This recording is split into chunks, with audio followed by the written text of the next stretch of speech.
Updates at pinakahuling mga usapin sa mundo ng palakasan. Atin ang pakinggan dito sa Ang Pilipinas Ngayon.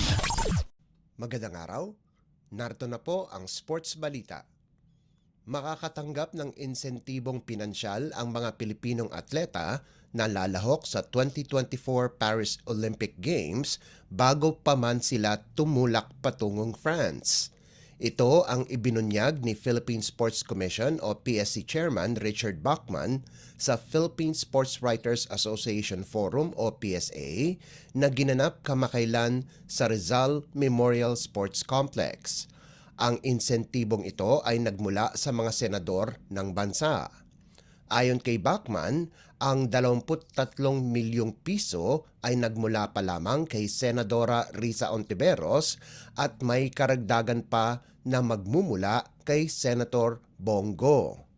Dagdag ni Bachman, may ilang pang mga senador ang nagbigay din diretso sa PSC. Sa ngayon, 15 Pilipinong atleta ang nakapagkwalipika na sa Paris Games. Ito ay sina Paul Volter, EJ Obiena, gymnast Carlos Yulo, Alea Finnegan, Levi Rivevar at Emma Malabuyo, mga boksingerong sina Ira Villegas, Nesty Petesio, Hergy Bacyadan, Yumir Marshall at Carlo Paalam, rower Joni Delgaco, weightlifters Vanessa Sarno, John Siniza at Elrin Ando at fencer Sam Katantan. Inaasahan naman ni Philippine Olympic Committee o POC President Abraham Tolentino na madaragdagan pa ang listahan ng 4 na atleta. Naglaan ang PSC ng 52 milyong piso para sa Paris Olympics kasama ang preparasyon, pagsasanay at mismong pagsalang sa palaro. Kasama din sa mga gastusin ay ang airfare, luggage at parade uniforms. Kasama din dito ang dormitoryo ng mga atleta na nasa loob mismo ng Rizal Memorial Sports Complex. Updates at pinakahuling mga usapin sa mundo ng palakasan. Atin ang pakinggan dito sa Ang Pilipinas Ngayon. Inanunsyo ng LG Sakers na tutungo ng South Korea si Carl Tamayo para maglaro sa kanilang koponan sa Korean Basketball League. Nitong Enero, umalis na sa kampo ng Ryukyu Golden Kings ang Filipino import sa Japan B-League kung saan naglaro siya para sa koponan ng 2 taon at tinulungan silang makamit ang titulo noong 2023. Susubukan ni Tamayo na pagtibayin ang koponan sa Changwon kung saan nagtapos sila ng may 36-18 record nitong nakaraang season. Nakapasok ng semifinals ang LG Sakers, subalit tinalo sila ng Suwon para matapos ang kanilang pangarap na makuha ang titulo.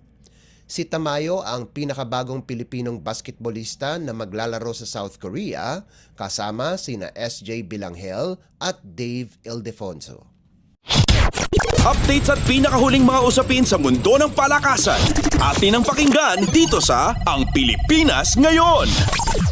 Madaling dinispatcha ng National University Nazareth School at King's Montessori ang kani-kanilang katunggali para makakuha ng pwesto sa semifinals ng 2024 Shakey's Girls Volleyball Invitational League.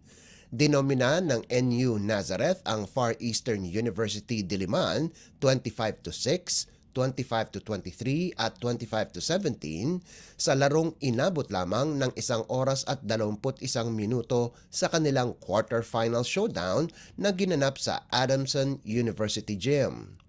Makakatapat ng Lady Bullpups ang runner-up ng UAAP Season 86 Girls Volleyball Tournament ang mananalo sa pagitan ng Adamson University at Lyceum of the Philippines University sa semifinals. Pinangunahan ni Diza Berayo ang Lady Bullpups sa nagawa nitong 18 puntos mula sa 13 kills, 3 blocks at 2 service ace. Nagambag naman si Celine Marsh ng 14 na puntos habang nakagawa si Robiel Cilia ng 10 markers para sa Nuns. Si Lovely Lopez ang kaisa-isang FEU Diliman player na may figures na o may double figures na may 10 puntos. Samantala, tinalo ng King's Montessori School ang Bethel Academy College sa loob lamang ng 3 sets, 25-17, 25-23 at 25-17 sa isa pang quarterfinal match. Ang magkapatid na Lieses ang namuno para sa Lady Vikings kung saan nakagawa ng 18 puntos si Shahana habang si Shekinah ay nagposte ng 11 markers. Makakatapat naman ng King's Montessori ang mananalo sa pagitan ng Bacolod Taitung at Arellano University. Updates at pinakahuling mga usapin sa mundo ng palakasan. Atin ang pakinggan dito sa Ang Pilipinas Ngayon. At yan ang pinakahuling balita sa larangan ng palakasan. Para sa Radyo Pilipinas World Service, ito po si Leo Magpayo. Magandang araw. Updates at pinakahuling mga usapin sa mundo ng palakasan. Atin ang pakinggan dito sa Ang Pilipinas Ngayon.